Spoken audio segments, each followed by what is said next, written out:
เอาเข้ามาในเลยเพิ่นกลับมาเลยเนาะพี่น้องนี่แหละอ๋อเพิ่นมาแล้วได้พี่น้องเอ้ยแบบรวดเร็วทันใจขนาดนี่แหละเพิ่นกลับมาฮ้อน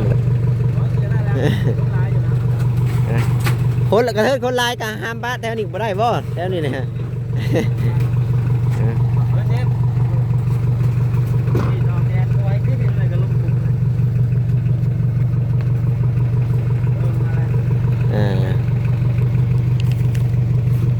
เอ๊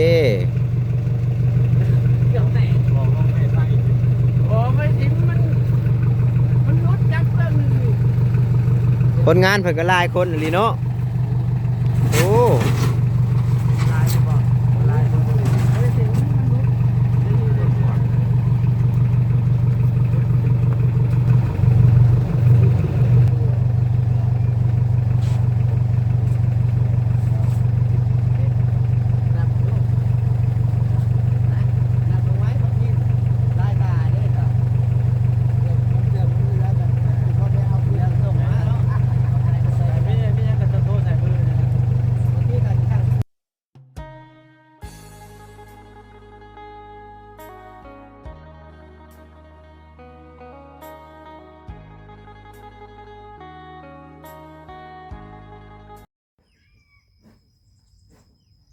สบายดีสวัสดีพ่อแม่พี่น้อง FC เบิดสุขุสู่คน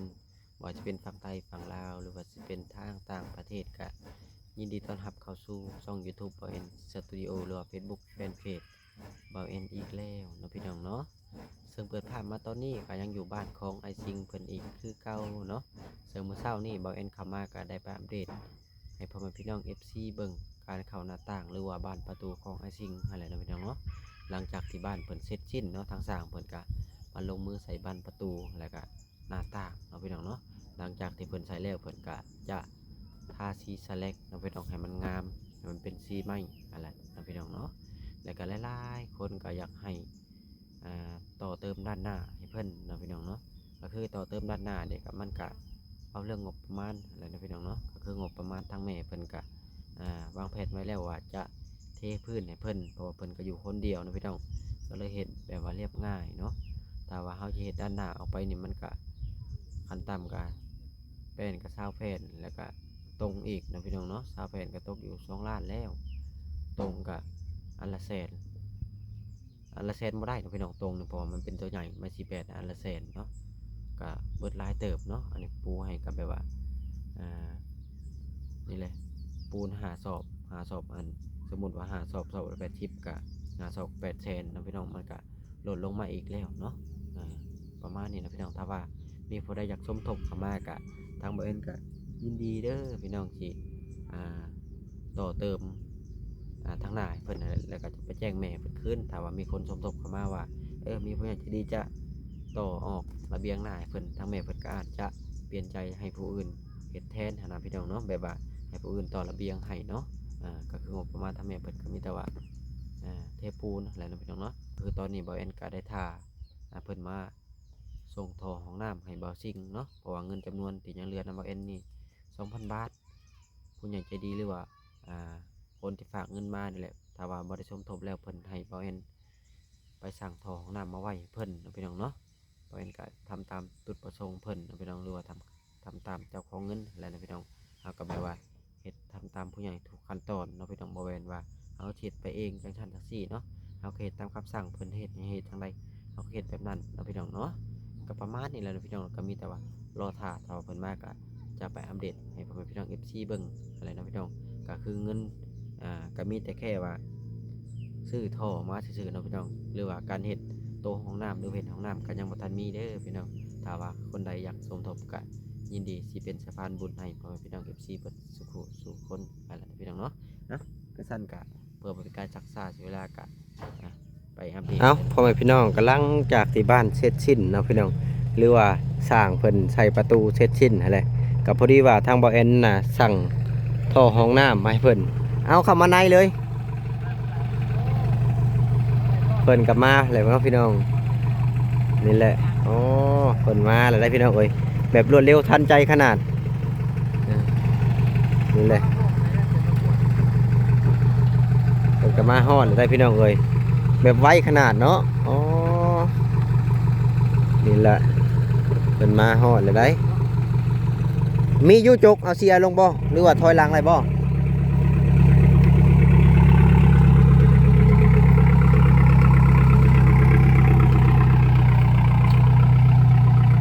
มาแบบรวดเร็วจุดจ้าดขนาดเนาะพี่น้อง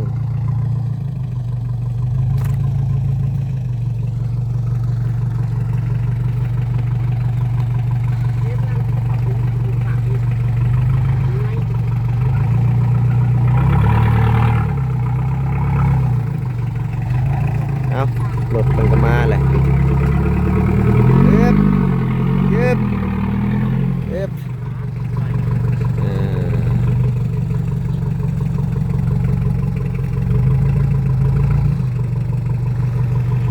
ในใจก็อยากให้เอาลงพี่เลยแหละเนาะหรือเอาเตียงออกเลยเอาไปอีกได้บ่คำฟันต้นไม้เพิ่นเฮ็ดวันนี้นี่กับคุดยังบ่ได้คุดได้ผมเนาะแม่นกันเทียนอยู่นี่แล้วไว้อยู่นี่เพราะว่าคันไว้อยู่นั่นมันสิได้ง่ายได้น่ะเพราะว่าเอาไว้อยู่นี่ก็ได้จ้ะเอาลงนี่ไว้ทั้งหมดเรายืนเอาลงนี่ก็ได้เอาพี่น้องเพิ่นก็มาส่งฮอดแหละคนงานก็หลายเนาะเอามาฝากบ่ตัวนี้ของต้อนเพิ่นเนาะพี่น้องขอบใจเดี๋ยวจะหน่อยก็จ่ายเงินจ่ายค่าเพิ่นเนาะเดี๋ยวเอาลงนี่เลยก็ได้จ้ะแม่นเอาลงนี่เลย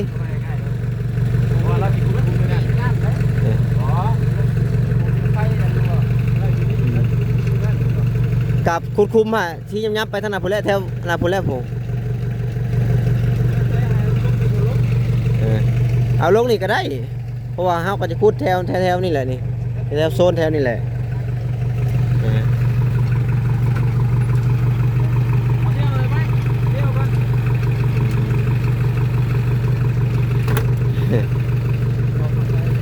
ต้นไม้นี่ก็ FC เพิ่นบ่อยากให้ตัดก็เลยป้าไว้เพิ่นแยง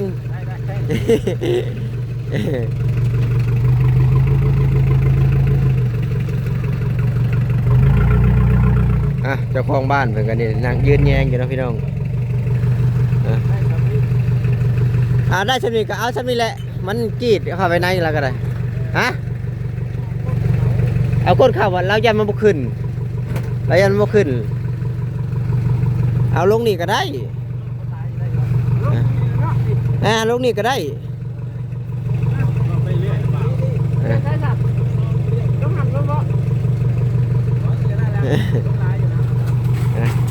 คนละกระเทิดคนลายก็ห้ามบ้าแถวนี้บ่ได้บ่แถวนี้นะ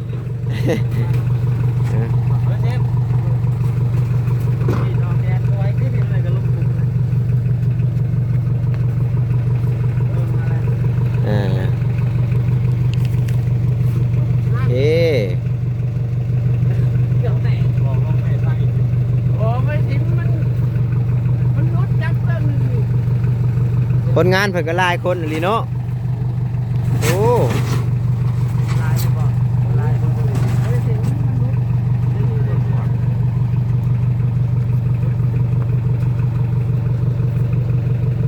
เอาดีเลยมันครบมือเก็บแล้วนะ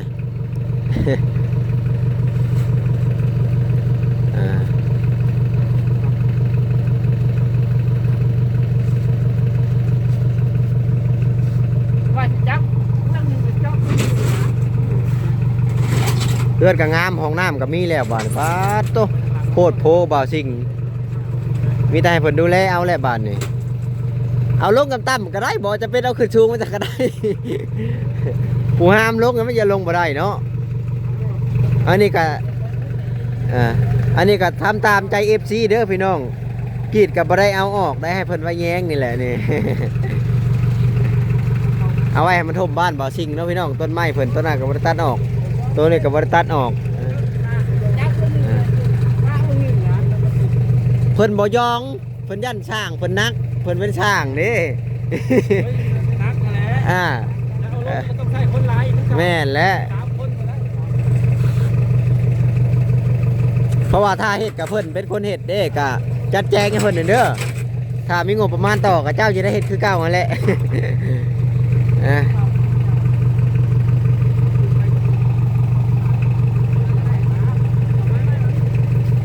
ถ้าแม่นโฮดก้นเขาได้นี่โอเคเนาะแดกก็พุ่นเลยกะสั่งเพิ่นเด้อผู้เฮ็ดน่ะแล้วเบิ่งซอยกันนี่แหละ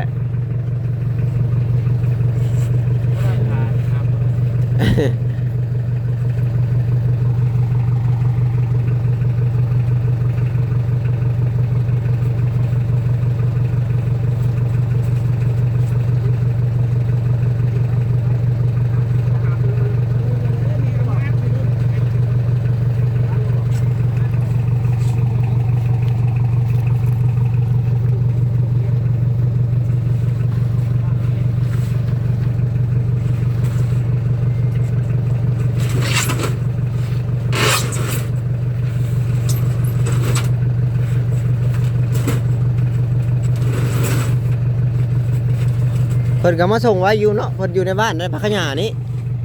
โอ้ฮะ ขยานหนึ่ง โตใต้พุ่น นี่นะนี่ในชวนตะข่ายชวนน้อย บนชนเทือนอ้อยนี่เออเออพวกปูนนี่ยังนำแล้วก็มีติเนาะชอบถ้าได้ปูนน่ะ เชียวชิ้นที่หานะ ปูนแดงนี่เออ บางทีก็ชิได้ช่างนะเพิ่นนี่แหละปูนนี่พอให้เพิ่นมาส่ง ปูนยิงได้ หินได้อันรถเท่าไหรน่ะนี่ซ้ายครึ่งแนวละครึ่งล้านเอ็ดบางทีก็จะให้บ่าวแซนโทรเอาน้ำเพิ่นนี่แหละจังหน่อยถ้าว่าเขาลงมือเฮ็ดมื้อใดก็สิโทรเอาน้ำเพิ่นเลย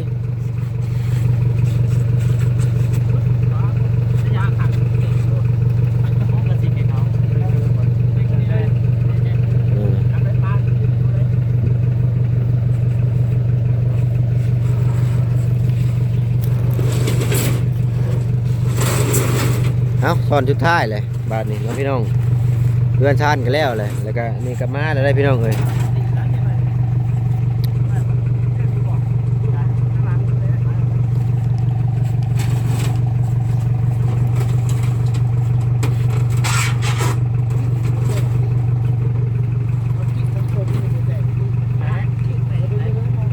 แตกบ่อนกิ่งนะเพราะว่ามันเอียงเนาะถ้ามันเชิงมันบ่แตก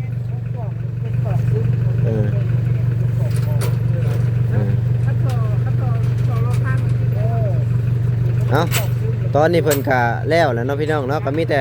จะทำการจ่ายเงินเพิ่นก่อนไปเอาค่าทั้งกล้องก่อนเด้อเอาพี่น้องเอ้ยกำลังจากที่เพิ่นเอาลงก็จะทำการจ่ายเงินก่อนเนาะ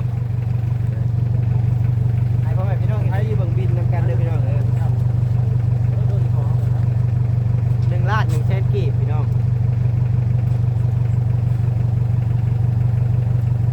ซื้อเงินเพิ่นไว้โดนเลยได้นี่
1,100,000 กีบเนาะ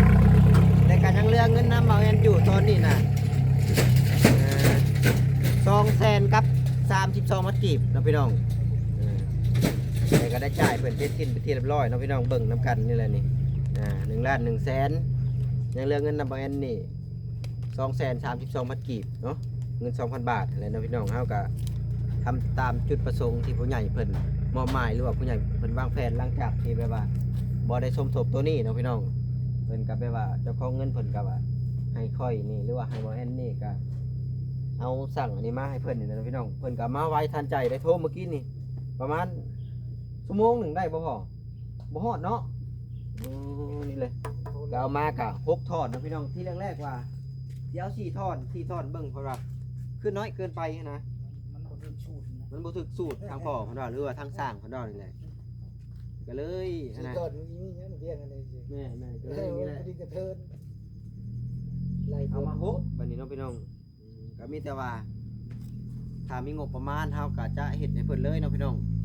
ถ้าว่าคนใดอยากสมทบเข้ามาก็ยินดีเด้อพ่อแม่พี่น้องเอ้ยถ้าว่าบ่มีงบประมาณก็สิได้ป้าว่าอยู่นี่แหละ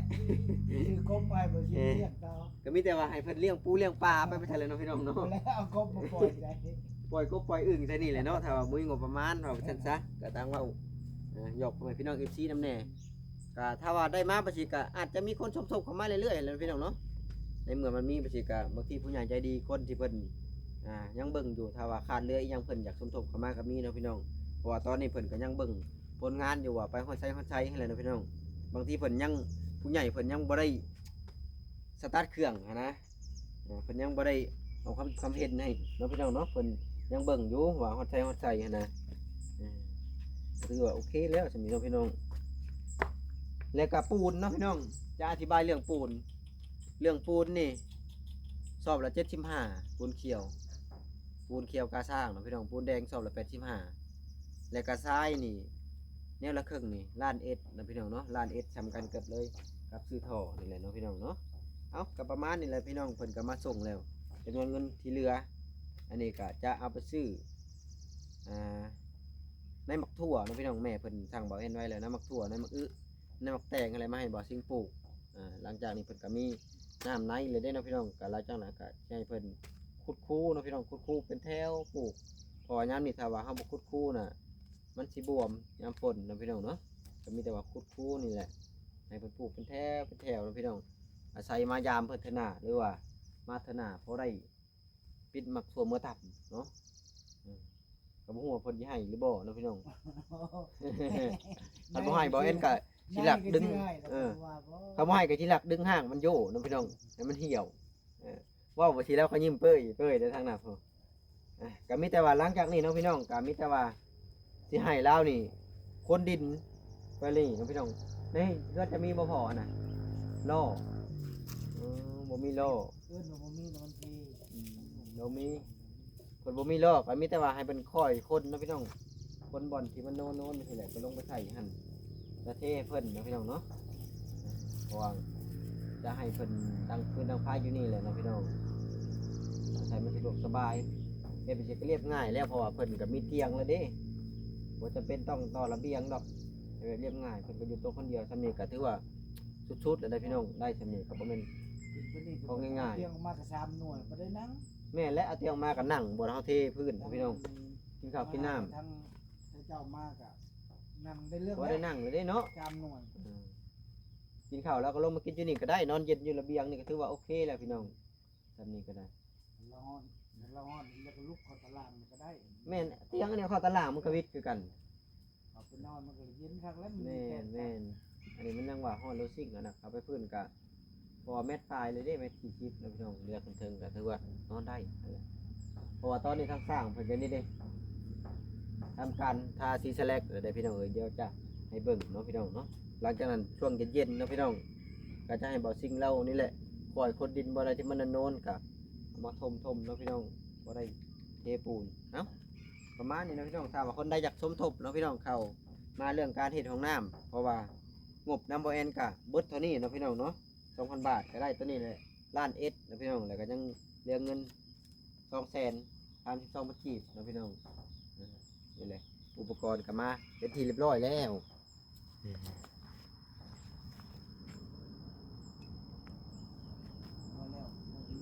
นี่แหละเนาะพี่น้องอุปกรณ์ห้องน้ำก็มาเป็นที่เรียบร้อยเลยจำนวนเงินที่เหลือก็จะเอาไว้ซื้อนะเพิ่นนะพี่น้องในเครื่องปลูกของพังนั่นแหละนี่สร้างเพิ่นก็เตรียมอันซีเทนเนอร์รถดินทรายเห็นบ่ รถดินทรายทอกนี่แหล้วนี่มันเข้าบ่ได้ดอกท่านนี่ ยังมีค่าเนาะ ยามคาเด้เพราะมันเป็นดินอันนี้ คนเอียง มีแต่หาป้าอยู่หน้าบ้านนี่แหละนี่บ่มันดินแข็งๆแน่นี่แหล้วนี่ แล้วเขาหันไปตันรถบ่แซน บ่แซนเพิ่นสิเข้ามานี่เนาะ สิแบบแผน เออ ทางตัวนี้เลยเด้ เป็นช้างตัวนี้เนาะพี่น้องกะโอ้ถ้าว่าเอามาบนนี่หาบวมได้นี่มันเข้าบ่ได้รถดินทรายนี่มีแต่ว่าทอมมาเฮานี่แล้วจอกทอกนี้ วางตีนก่อนก็ได้ เออเอาก้นมาเฮานี่เนาะแล้วถอกไว้บนนี่แหละได้อยู่บ่ทีนะ เพราะว่า เออ แน่นกันวิทย์ นี่แหละเจ้าของบ้านเพิ่นก็สิให้เพิ่นคอยขุดดินมาใส่นี่แหละได้ยินบ่เจ้าของบ้านคอยเข็นคอยคนดินเข้ามานี้บ่มันสูงคนมาหลังจากที่เฮาย้ายกระท่อมทั้งแม่เพิ่นอยากให้เบาซิงขึ้นมื้อแรงเลยได้นี่นะสิแล้ว อัดฉีดเลยมีแต่ว่าถ้าให้สร้างท่าซีแล้วซื่อๆได้นี่แหละให้เพิ่นขึ้นไปอนามัยเลยตอนนี้นะบ่แซนชื่อพวกอันปูมาเลยเด้มื้อนี้เพิ่นว่าวันดีได้มื้อนี้วันหยังวันศุกร์บ่มื้อนี้วันศุกร์วันสนุกสนานเพิ่นว่าศุกร์เบิดมื้อนอนเบิดมื้อ ก็ให้มีแต่ว่าเฮาก็แต่งขันห้าเนาะหรือว่าทางพ่อแล้วก็เป็นอยู่ดอกก็มีแต่ว่าเว้าสิ่งที่มันดีๆให้แหละ เด้ผู้พาพาขึ้นมีไก่พามี แสนหนึ่งพอได้ แสนหนึ่งบ่มีไก่พามอีกบ่ มีก็ได้ดอก เออ ต้องหอบซ้ เออ ำอ้อมซ้ำอ้อมบ่ได้ อย่างชามอ้อมเนาะแล้วก็ขึ้นแบบเรียบง่ายนะอ้อมชามอ้อมว่าก็มาเด้อควันมาอยู่เฮือนอยู่ซ่านเฮือนปกหุ่มซุ่มเย็นก็เว้าไปแล้วเนาะบ่ยากดอกพี่น้องบ่แอนก็เว้ามั่วไปได้อยู่ซำนี้ ว่าแต่เนี่ยมันดีๆเนาะพี่น้องสิ่งใดที่มันบ่ดีก็บ่เว้ามาเลยเนาะพี่น้องเนาะเอาก็ประมาณนี้เด้อพี่น้องเด้อก็สำหรับคลิปนี้ก็บ่มีหยังหลายก็สิขอตัวจบคลิปก่อนเพราะว่าอุปกรณ์ก็มาฮอดเป็นที่เรียบร้อยแล้วก็มีแต่ว่าอีพีไหนก็จังมาต่อกันเนาะพี่น้องหรือว่าสิมั่งอันนี้เพิ่นก็มาเบิ่งกันอีกเทื่อหนึงเนาะพี่น้องเอาไปก่อนสำหรับคลิปนี้ก็จบคลิปในเฮือนงามก่อน